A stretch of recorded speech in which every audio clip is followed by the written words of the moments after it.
Hello everyone, कैसे हो आप सब। आई होप कि आप सब अच्छे होंगे। मैं भी बहुत अच्छी हूँ।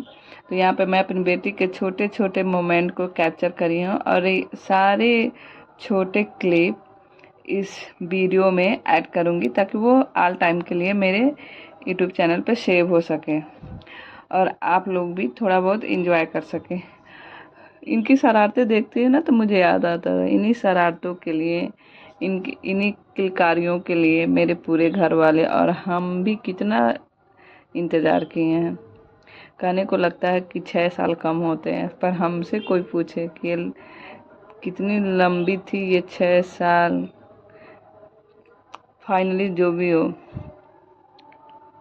मेरे घर लक्ष्मी जी आए गए। मेरे घर ऐसा नहीं था कि लड़का ना हो लड़की ना हो, पर मेरे यहाँ लड़की ज़्यादा ज़रूरी थी, जिसे भगवान ने सुन लिया और हमें दे दिया इतनी प्यारी सी बेटी जो आजकल शरारतों का भंडार लगा रखी हैं। इतनी शरारत, इतनी बदमाशी कि पूछे मत। आजकल पता है मुझे भी मार रही हैं, कितना भी डांटो। बस जब तक डांट रहे हैं तब तक शांत, फिर वही काम करना है। नहीं तो पहले ये हाथ नहीं उठाती थी नीचे। कभी अपन दादी को हाथ उठाती भी थी ना, मैं तुरंत डांटती थी, कहती थी मम्मी की अरे इतने से चोट थोड़ी लगता है। अब देखिए, अब तो नीचे का क्या बोले कोई, हम लोग पे भी हाथ उठा रही हैं। पर छोटी है ना, कोई कर ही क्या सकता है। अभी आज ही की बात ले लें, पता नहीं क्या मांग रही थी, अब मैं समझ नहीं पा रही थी। उसी पे इतना चिल्लाना है, मुझे दोनों पैरों से मारना है। एक बार मारी, इतना जोर से तेल चोट लगा है, मन तो किया कि खींच के मारे एक चाटा, पर नहीं मार सकते। क्योंकि पता है, जब मैं इंतज़ार कर रही थी ना तो बहुत सोचा मैंने कि मुझे अगर मिल जाए ना कोई भी बच्चा, लड़की हो या लड़का, मैं उसे मारूंगी नहीं, यहाँ तक कि डांट भी नहीं लगाऊंगी। पर इतने बदमाशी करने वाले बच्चे हो ना, तो माँ चाह के भी क्या कर सकती है। और मुझे पता है 9 से 7 बजे तक मुझे देखना रहता। बताइए कैसे कंट्रोल कर सकते हैं। उसमें भी मैं कोशिश, मतलब अभी तक हाथ नहीं उठाई हूँ। सोचती हूँ कि मारूंगी नहीं, क्योंकि एक बार हाथ उठ गया ना तो फिर शायद कंट्रोल करना मुश्किल हो जाएगा। हर छोटी बात पे शायद मेरे हाथ उठ जाए, जिसे मैं चाह कर भी नहीं करना चाहती। मैं अपनी बेटी के ना हर अच्छे बुरे, छोटे बड़े सारे मोमेंट के स्पेशल बनाना चाहती हूँ। और अब तक 2 महीने में 2 साल पूरे होने वाले हैं। अब तक मैंने उनके हर त्योहार, हर स्पेशल मोमेंट, सारी चीज़ें, मतलब ज़रूरत से ज़्यादा मैं उसको ज़्यादा अच्छा बनाने की कोशिश करती रहती हूँ। हाँ, ये बात है, मेरे यहाँ अगर मैं आगे बढ़ती हूँ ना तो मुझे सपोर्ट करने वाले सारे लोग रहते हैं। ऐसा नहीं कि मैं कुछ सोचूँ, मैं कुछ करना चाहूँ मेरे घर वाले रोके ना, ऐसा नहीं है मेरे यहाँ। इसीलिए ना मेरे दिमाग में चलता रहता है कि अगर ये फंक्शन है, ये त्यौहार है, तो ऐसे कपड़े, ऐसे ये वगैरह वगैरह मेरे दिमाग में चलता रहता है कि कैसे करना है, कैसे करना है। और इन वक्त पे ना बहुत बहुत बहुत अच्छा भी मैं कर जाती हूँ, ताकि देख के भी मुझे खुद ही आश्चर्य होता है ये मैंने किया है। तो खुद को विश्वास दिलाना पड़ता है, हाँ हाँ मैंने किया है। तो ऐसे माँ ही होती हैं, औरों को तो पता नहीं। पर हाँ, जहाँ तक मुझे पता है हर माँ अपने बच्चे को स्पेशल फील कराना चाहती है, जैसे मैं कराना चाहती हूँ। मैं सारे कामों में से खुद के जितना भी मैं व्यस्त रहूं, पर उन सारे वक्तों में से मैं एक वक्त निकालती हूँ अपनी बेटी के लिए, ताकि उसको ऐसा ना लगे कि मेरी बेटी मेरे लिए कुछ नहीं करना चाहती। उसको लगे या ना लगे, मैंने अपने आप को कैसे समझाऊं, क्योंकि मेरे मन मानता ही नहीं है। चाहे कितना भी मुश्किल काम हो, मैं करना चाहती हूँ अपनी बेटी के लिए। पता है, इस टाइम पहले ये था कि सास ससुर पति वगैरह वगैरह सारे लोग मायने रखते थे, पर अभी फिलहाल ऐसा हो गया ना, मेरी बेटी सबसे ऊपर है। ऐसा नहीं भाई कि उन लोग को वक्त नहीं देती हूँ, वो लोग मेरी प्रायोरिटी नहीं है, ऐसा नहीं है। हाँ, लेकिन फर्स्ट प्रायोरिटी मेरी बेटी है। मैं पहली बार माँ बनी हूँ तो मुझे ऐसा लग रहा है, शायद सब लोग या सब माएँ ऐसा सोचती होंगी कि मेरी बेटी पहले। स्टार्टिंग में ऐसा था ना, मैं सारे काम करने के बाद, अभी भी कभी कभार ऐसा हो जाता है कि काम पहले रखती हूँ और बेटी को बाद में। हाँ, कब, जब चलने वाला हो तब। लेकिन अगर वो रोने लगे तब तो भाई सारा काम मेरे साइड में, मेरी बेटी मेरे पास। तो 5 साल के बाद ये कंसीव हुई थी। 6 साल मान के चलिए आप, ज़्यादा कुछ मंथ बाद मेरी गोदी में आई थी। वो वक्त इतना स्पेशल था कि क्या ही बताएं। मेरी पूरी फैमिली के लिए, चाहे वो मेरा मायका हो या मेरे ससुराल हो, बहुत बहुत बहुत बहुत ज़्यादा खुश थे, क्योंकि सबको इस दिन का इंतज़ार था। क्योंकि मैं घर की बड़ी बेटी भी थी और ससुराल की बड़ी बहू भी थी, तो जिम्मेदारियां मेरे कंधों पे दुगुना से भी ज़्यादा था, डबल ट्रिबल था। लेकिन ये है, मेरी फैमिली अच्छी थी, कोई फोर्स नहीं किया। हाँ, लेकिन एक बात है, रिश्तेदार बड़े परेशान थे, क्यों नहीं हुआ, क्या दिक्कत है, क्या प्रॉब्लम वगैरह वगैरह। लेकिन जब हुआ ना तो किसी का कोई खबर नहीं था। जब तक नहीं था ना, सब परेशान थे, हम कर देंगे, वे ये वो, लगता था कि हो जाए तो सारा यही लोग करके निपटा देंगे। पर ऐसा कुछ हुआ नहीं, किसी के दर्शन तक नहीं हुए। पर छोड़ो, जाने दो, अच्छा ही हुआ, नहीं आए तो जो होता है अच्छे के लिए ही होता है।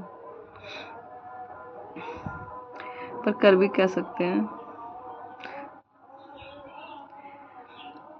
दिमाग में तो बहुत कुछ चलता है, लेकिन ऐसे रिकॉर्ड करना बहुत मुश्किल होता है। पता है, मेरी आदत है कि मेरी अच्छी बुरी जो भी चीज़ें हैं ना, मैं उसको लिखूं। जब मेरा चैनल नहीं था ना, मैं सारी चीज़ें लिखती थी, ऐसा नहीं है कि डेली, हाँ, पर जो स्पेशल होता था मैं उसे लिखने की पूरी कोशिश करती थी। क्योंकि मेरा मानना है ना कि सारी चीज़ें जो बीत जाती है ना, वो दिन प्रतिदिन कभी ना कभी भूल ही जाती है। तो मैं भूलना नहीं चाहती हूँ, चाहे वो अच्छी चीज़ें हों या बुरी चीज़ें हों। मैं चाहती हूँ कि जो कोई बात अगर मुझे ज़्यादा हर्ट करती है ना, उसको भी मैं मेंशन करती हूँ अपनी डायरी में, ताकि वक्त गुजरे पर वो बातें मेरे जहन में कभी ना कभी याद आए।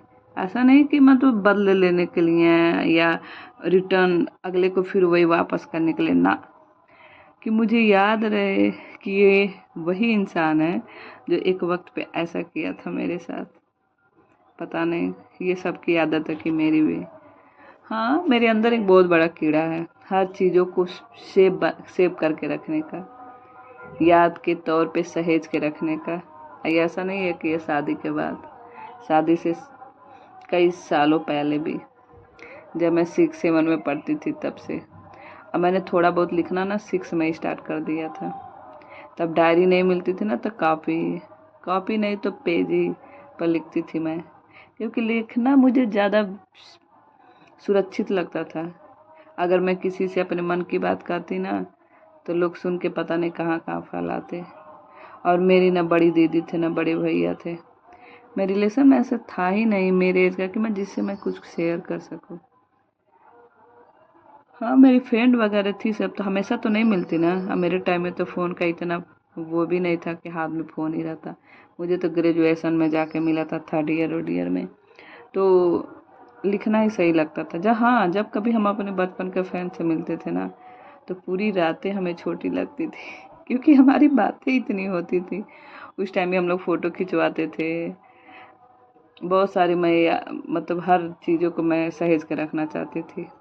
और जब मैं अपने टाइम में ऐसी थी, तो सोचिए ये तो मेरी बेटी की बात है, मैं उसे कैसे ऐसे ही जाने देती। चाहे बात उसके फर्स्ट फर्स्ट मंथ बर्थडे से 1 ईयर के बर्थडे की बात हो, बर्थडे प्री शूट की बात हो, अन्नप्राशन की बात हो, या उसके हर स्पेशल मोमेंट की बात हो, जब उसने पहली बार खाया, जब उसने पहली बार चला, मैं उसे कैसे जाने दे सकती हूँ। मैं सारी चीज़ों को सहेज के रखना चाहती हूँ, और सहेज के रखा भी। अब तो मुझे एक प्लेटफॉर्म मिल गया था, यूट्यूब। जब मैं लिखती थी ना, तो मैं सिर्फ पढ़ सकती थी, महसूस कर सकती थी, समझ सकती थी। लेकिन यूट्यूब ना, वो तो देख भी सकती हूँ कि वो कैसे रिएक्ट करती है, कैसे चलती है, कैसे खाती है, कैसे दिखती है, जो ज़्यादा बेहतर था। तो इसीलिए जब से ये आई है ना, तब भी मैं कुछ 6 मंथ तक लिखी। लेकिन जब और बड़ी हो गई, चलने लायक, बोलने लायक, तो मुश्किल हो गया है। डायरी पेन उठाओ तो पहले इनको चाहिए, इनको बोलना है, इनको लिखना है, सारे कुछ जो मैं करती हूँ उनको करना ही है।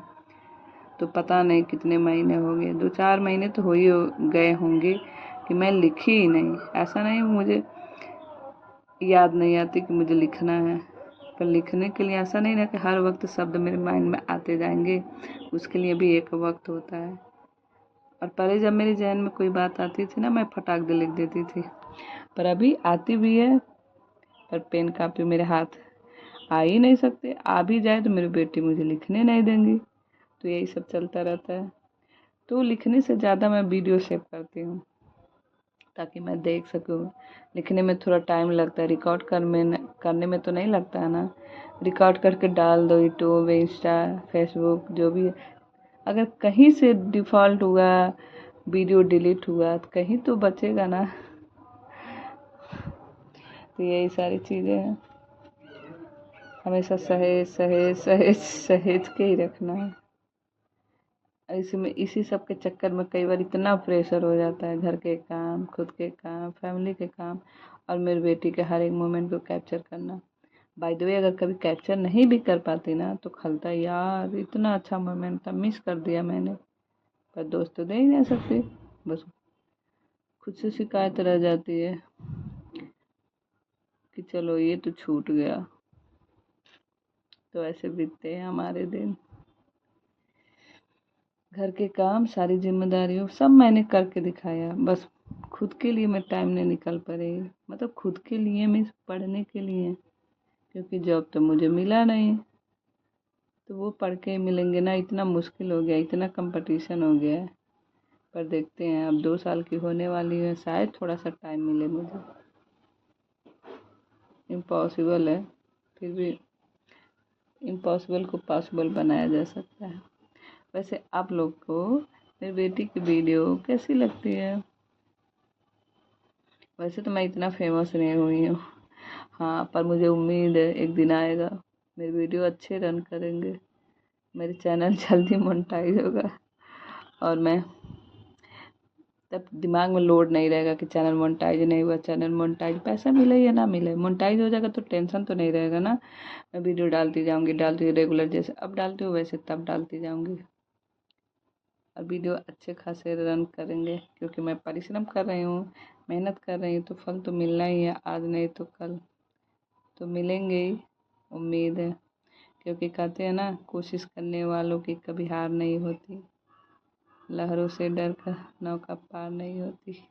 इनकी शरारतें देखिए, ये पूजा का जल था, गिरा के छपाक छपाक छपाक। वैसे मेरी बेटी को ना पानी से बड़ा प्रेम है, नाक बहे तो बहे, पर पानी में रहना ही है, लगता है कि मछली जल की रानी है। कहाँ तक बताऊँ, क्या क्या बताऊँ। एक बताती हूँ तो 2 छूट ही जाते हैं, 2 बताओ तो 4 छूट ही जाते हैं। ऐसी है मेरी बिटिया रानी। जब ये नहीं थी ना, इतना वक्त, इतना समय लगता था कि ये सुबह हो गई यार, शाम कब होगी। मैं अकेले थक के बोर हो जाती, लेकिन अभी पता है क्या है, कब सुबह से शाम हो जाती है पता भी नहीं